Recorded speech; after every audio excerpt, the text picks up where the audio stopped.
कराची पाकिस्तान की माशी रीढ़ की हड्डी, लेकिन इस शहर के सीने में एक ऐसा स्याह दिल धड़कता है जिसे लियारी कहते हैं। ये वो इलाका है जहां कानून की किताबें नहीं बल्कि बंदूक की नाली हुक्म चलाती थी। कई दहाइयों तक लियारी एक ऐसे शख्स के ज़ेरे तसल्लुत रहा जिसका नाम सुनते ही ताजरों की सांसें रुक जातीं और मुखालफीन पर सख्ता तारी हो जाता। वो था अब्दुर्रहमान बलोच उर्फ रहमान डकैत। वो एक आम मुजरिम नहीं था बल्कि एक ताकतवर माफिया बॉस जो मुकामी सियासत, इंतजामिया और बैनुल-अक़वामी जराइम की दुनिया के दरमियान एक खौफनाक पुल का काम करता था। रहमान डकैत का उरूज सिर्फ जराइम पेशा अफराद की कहानी नहीं बल्कि रियासती इदारों की अंदरूनी कमजोरियों और सियासी इस्तिसाल की एक गहरी दास्तान है। उसने किस तरह सिर्फ चंद सालों में अपनी ताकत को कराची के हर कोने तक फैला दिया। उसकी ताकत का असल मंबा असलहा और मंशियात था या हुक्मरान जमातों की खुफिया पुष्ट पनाही, और वो कौन सा फैसला था जिसने बिलाखिर रियासत को उसके खिलाफ खड़ा कर दिया।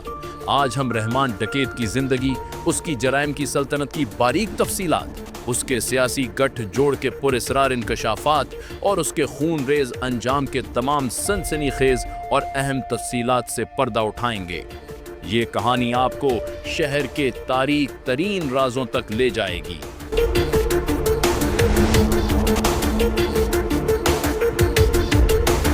रहमान डकैत का ताल्लुक लियारी की करीमाबाद गलियों से था, जहां उसने अपने वालिद खुदा बख्शू के नक्शे कदम पर चलते हुए जराइम की दुनिया में कदम रखा। ताहम रहमान ने जल्द ही ये जान लिया कि महज छोटी मोटी वारदातों से लियारी का बादशाह नहीं बना जा सकता। लियारी में ताकत का तवाज़ुन उस वक्त के एक और बड़े गैंग लीडर अरशद पप्पू और उसके वालिद हाजी लालू के हाथ में था। रहमान ने अपनी तंजीमी सलाहियतों और बेमिसाल बेरहमी के जरिए जल्द ही अपना एक मजबूत ग्रोह तश्कील दे दिया। 2000 के करीब लियारी गैंग वॉर ने एक खून रेज शक्ल इख्तियार कर ली। ये जंग मंशियात की स्मगलिंग के रूट्स, गैर कानूनी जुए के अड्डों और भत्ताखोरी पर कब्जे की थी। रहमान डकैत ने इंतहाई सफाकी के साथ अपने हरीफों को निशाना बनाया।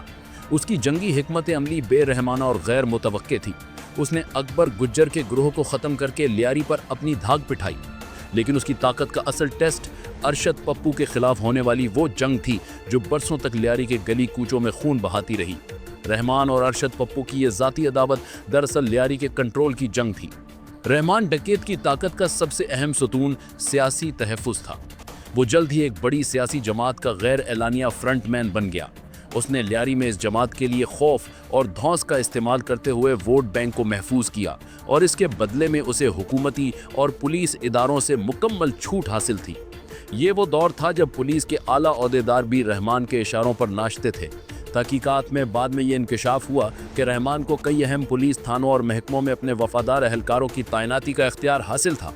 यहाँ तक कि रहमान जब गिरफ्तार होता था तो जेल या थाने में उसे VIP प्रोटोकॉल मिलता था और वहीं से वो अपना नेटवर्क चलाता था। उसने लियारी के अंदर एक मुतवाज़ी अदालती निज़ाम कायम कर लिया था, जहां वो लोगों के झगड़े निपटाता, जुर्माने आयद करता और अपना कानून नाफिज करता।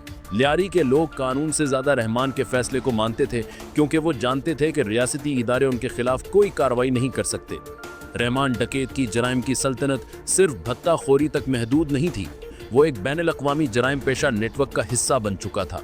उसके अहम जराइम में शामिल थे मंशियात की बैनुल-अक़वामी स्मगलिंग, लियारी से बड़े पैमाने पर हेरोइन और दीगर मंशियात की स्मगलिंग के रूट्स कंट्रोल करना। उसके राब्ते ईरान और बलोचिस्तान के स्मगलिंग रूट्स तक फैले हुए थे। गैर कानूनी ज़मीन के कब्जे, लैंड ग्रैबिंग, कराची के अहम और कीमती इलाकों में सरकारी और निजी ज़मीनों पर कब्जे करना जो अरबों रुपए की मालियत के थे। टारगेट किलिंग और अगवा बराए तवान, उसके गैंग पर सैकड़ों टारगेट किलिंग्स के मुकदमात दर्ज थे। बाद में ये बात सामने आई कि रहमान डकैत मनी लॉन्ड्रिंग में भी मुलव्वस था, जहां वो अपने गैर कानूनी पैसे को जायज़ कारोबारी चैनल्स के जरिए सफ़ेद करता था। उसका ये नेटवर्क मुल्क से बाहर दुबई और ओमान तक फैला हुआ था।